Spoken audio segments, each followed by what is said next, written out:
Hello दोस्तों, कैसे हैं आप लोग। हमारी आज की कहानी है सूना गला। उसकी माँ थी ही निर्मल, निश्चल, जैसी बाहर वैसी अंदर।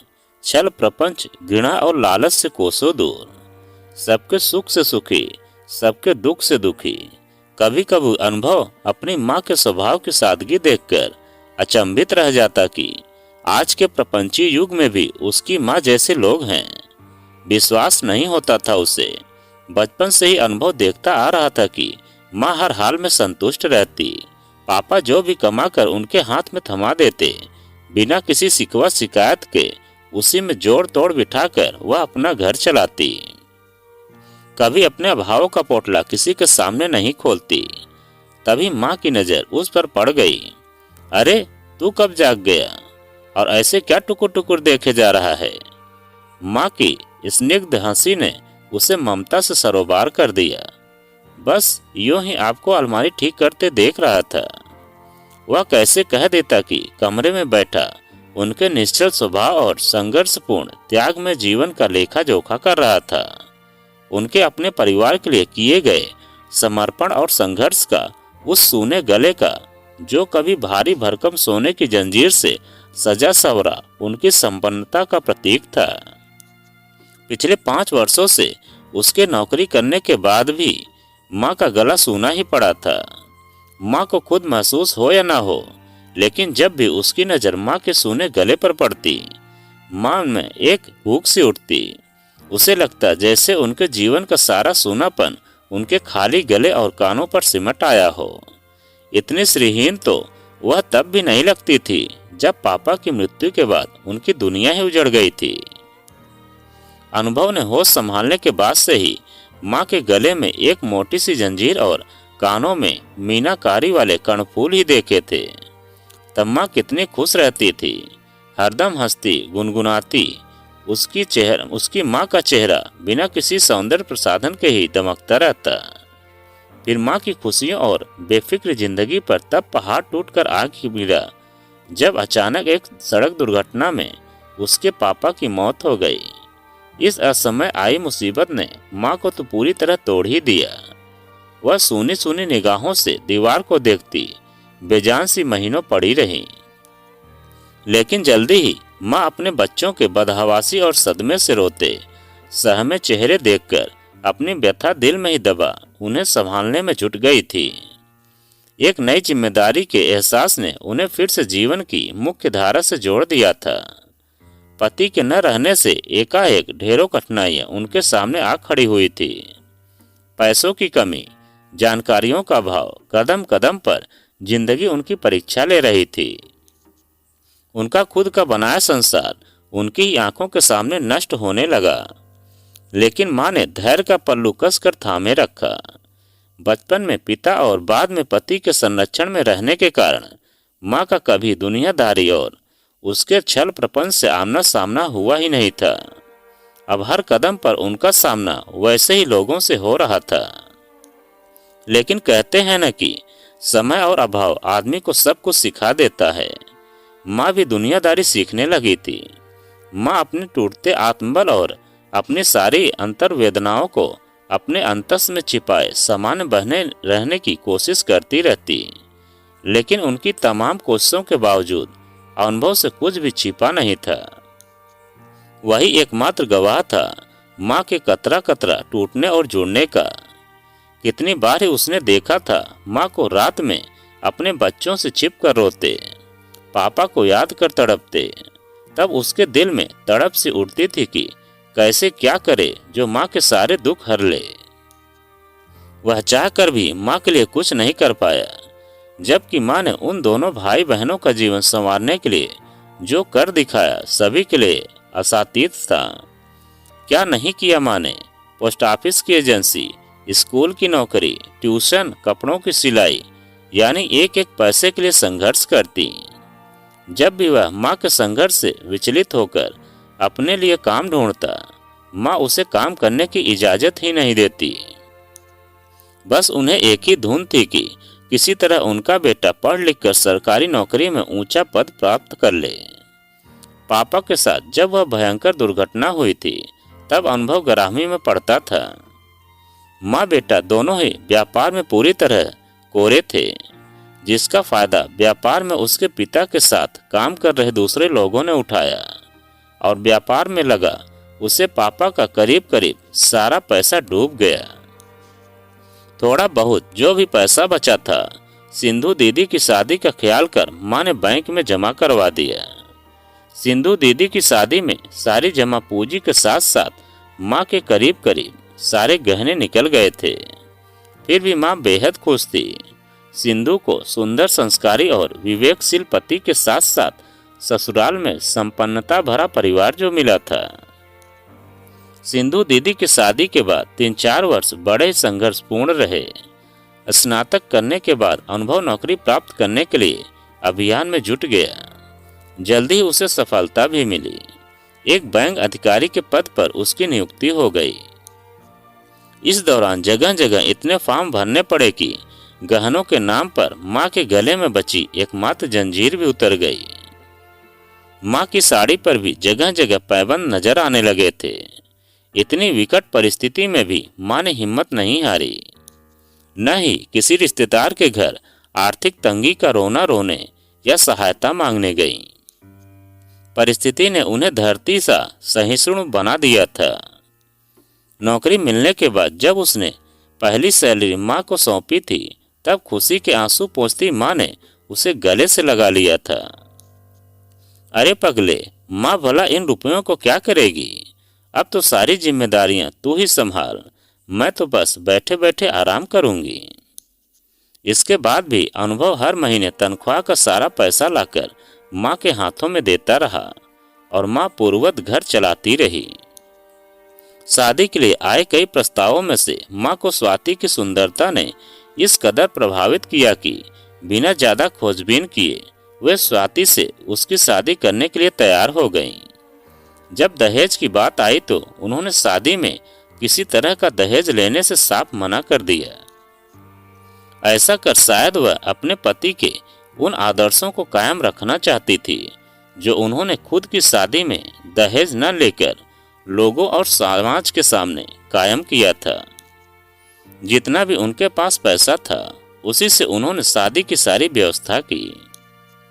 माँ के आदर्शों और भावनाओं को समझने के बदले अमीर घर की स्वाति की नजरों में दहेज न लेना बेवकूफ़ी भरी आदर्शवादिता थी। हमेशा अपनी आधुनिकता माँ की तुलना में वह अपनी सास के साधारण से रहन सहन को उनका देहातीपन समझ मजाक उड़ाती रहती और जब तब अपनी जबान की कैंची से उसे कतरती रहती। ऐसे मौके पर उसका दिल चाहता कि स्वाति से पूछे कि सभ्यता का यह कौन सा सड़ा गला रूप है जिसमें ससुराल के बुजुर्गों के नहीं सिर्फ मायके के बुजुर्गों की इज्जत करना सिखाई जाती है। लेकिन फिर भी वह चुप ही रहता था। ऐसा नहीं था कि वह स्वाति से डरता था, कहीं माँ पर स्वाति की असलियत जाहिर न हो जाए, इसी भय से भयभीत रहता था। जिंदगी के इस सुखद मोड़ पर वह नहीं चाहता था कि स्वाति की किसी बात से माँ आहत हो और वर्षों से उनके दिल में जो बहू की तस्वीर पल रही थी वह धुंधली हो जाए। स्वाति समझे या न समझे, वह जानता था माँ स्वाति को बेहद प्यार करती थी। स्वाति ने घर में आते ही माँ के सीधे साधे स्वभाव को परख कर बड़ी होशियारी से उनके बेटे, पैसे और घर पर अपना अधिकार करके उनके अधिकारों को इस तरह सीमित कर दिया कि वह अपने ही घर में पराई बनकर रह गई थी। वह हर बार सोचता इस महीने जरूर माँ के लिए सोने की जंजीर ले जाएगा, लेकिन कोई न कोई खर्च हर महीने निकल आता और वह चाह कर भी जंजीर नहीं खरीद पाता। वैसे भी शादी के बाद से घर के खर्च काफी बढ़ गए थे। अब तक साधारण ढंग से चलने वाले घर का रहन सहन काफी ऊंचे स्तर का हो गया था। एक नौकर भी आ गया था जो स्वाति के हुक्म का गुलाम था। तभी अनुभव की तंद्रा माँ की आवाज से टूट गई। कब से पुकारे जा रही हूँ, कहाँ खोया बैठा है, चाय बना दूं? माँ को यूं सामने पाकर जाने क्यों अनुभव की आंखें भर आई थी। इनकार में सिर हिलाकर अपने आंसू छिपाता हुआ वह बाथरूम में जा घुसा था। उसी दिन ऑफिस जाने के बाद अनुभव अपनी एक फिक्स डिपॉजिट तोड़कर माँ के लिए एक जंजीर और मीनाकारी वाली कर्णफूल खरीद लाया था, यह सोचकर कि एक हफ्ते बाद माँ के आने वाले जन्मदिन पर उन्हें देगा। उसके गहने का डब्बा अपनी अलमारी में संभाल कर रख दिया। रात को उसने अपने इस सरप्राइज गिफ्ट की बात जैसे ही स्वाति को बताई, उसके तो तन बदन में आग लग गई। अब तक शब्दों का चढ़ा मुलम्मा उतरकर माँ के सारे बलिदानों पर पानी फेरते हुए वह बिफर पड़ी थी। यह तुम्हें क्या सूझी है? बुढ़ापे में अब इतने भारी गहनों को लेकर क्या करेंगे? अब तो उनके नाती पोते खिलाने के दिन है, फिर भी उनकी तो जैसे गहनों में ही जान अटकी पड़ी है।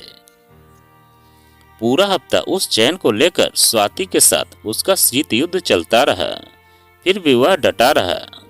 अभी वह इतना गया गुजरा नहीं था कि उसकी बातों में आकर माँ के प्रति अपने प्यार और फर्ज को भूल जाता। एक सप्ताह बाद जब माँ का जन्मदिन आया, सुबह सुबह माँ को जन्मदिन की मुबारकबाद देकर उसने अच्छे से पैक किया गया गहनों का डब्बा उनके हाथों में थमा दिया था। अरे बेटा, यह क्या ले आया तू? अब क्या मेरी उम्र है उपहार लेने की? अच्छा देखूं तो मेरे लिए तू क्या ले आया है। डब्बा खोलते ही माँ जड़ सी हो गई थी। जाने कब तक कर्तव्य विमूढ़ होकर ऐसे ही खड़ी रहेंगी अगर अनुभव उन्हें गहनों की पहनने की याद नहीं दिलाता। अनुभव की आवाज में जाने कैसी कशिश थी कि जंजीर पहनते पहनते उनकी आंखें छलछला आई थी।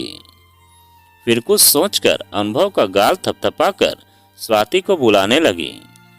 कमरे में कदम रखते ही स्वाति की नजर माँ के गले में पड़ी जंजीर पर गई, जिसे देखते ही चोट खाई नागिन सी उसकी आंखों से लपट सी उठती रही, जो अनुभव से छिपी नहीं रही। पर उसकी सीधी साधी माँ को उसका आभास तक नहीं हुआ। तभी अपने गले से जंजीर निकालकर स्वाति के गले में डांटते हुए माँ बोली, बहू इसे तुम मेरी तरफ से रख लो। जाने कितने अरमान थे मेरे दिल में अपनी बहू के लिए। जब अनुभव छोटा था तभी से अपने कितने ही गहने तुम्हारे नाम पर रखकर छोड़े थे। सोचती थी एक ही तो बहू होगी मेरी, सजा दूंगी गहनों से, लेकिन परिस्थितियां ऐसी पलटी कि सारे अरमान दिल में ही दफन हो गए।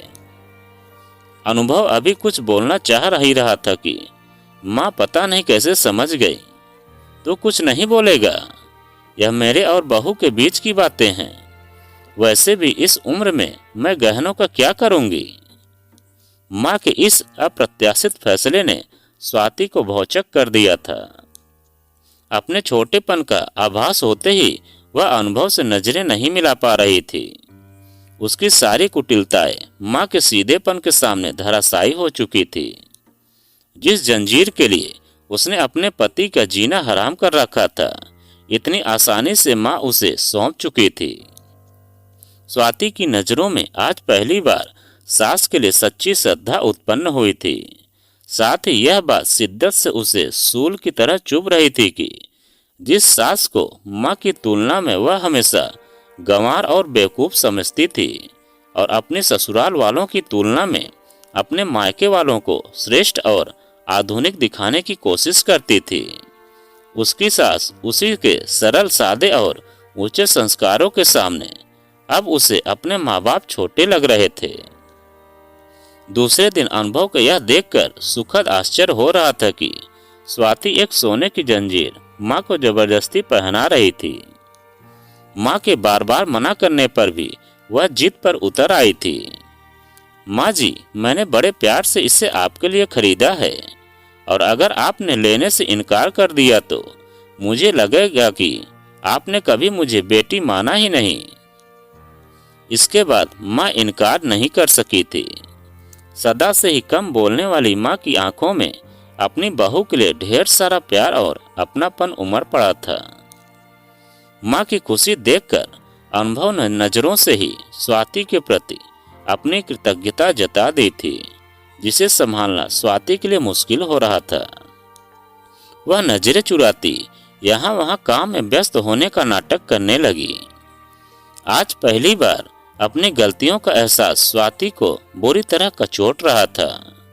सास के सच्चे प्रेम और अपनेपन ने उसकी आत्मा को झकझोर दिया था।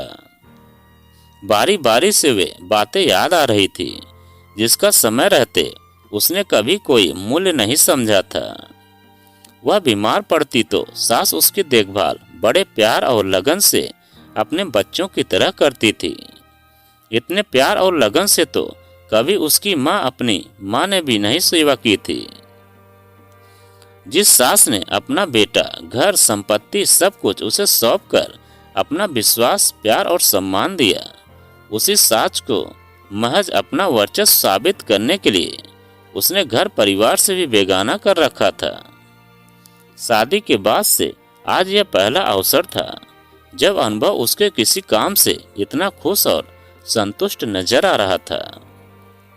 अपने लिए उसकी नजरों से छलकता प्यार और कृतज्ञता देखकर स्वाति को बार बार नानी की नसीहतें याद आ रही थी।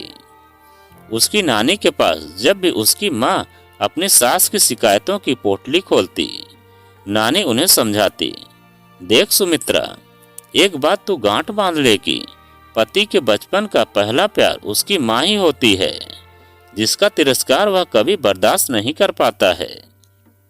अगर पति का सच्चा प्यार और घर का सुख प्राप्त करना है तो उससे ज्यादा उसकी माँ को अहमियत देना सीख ले।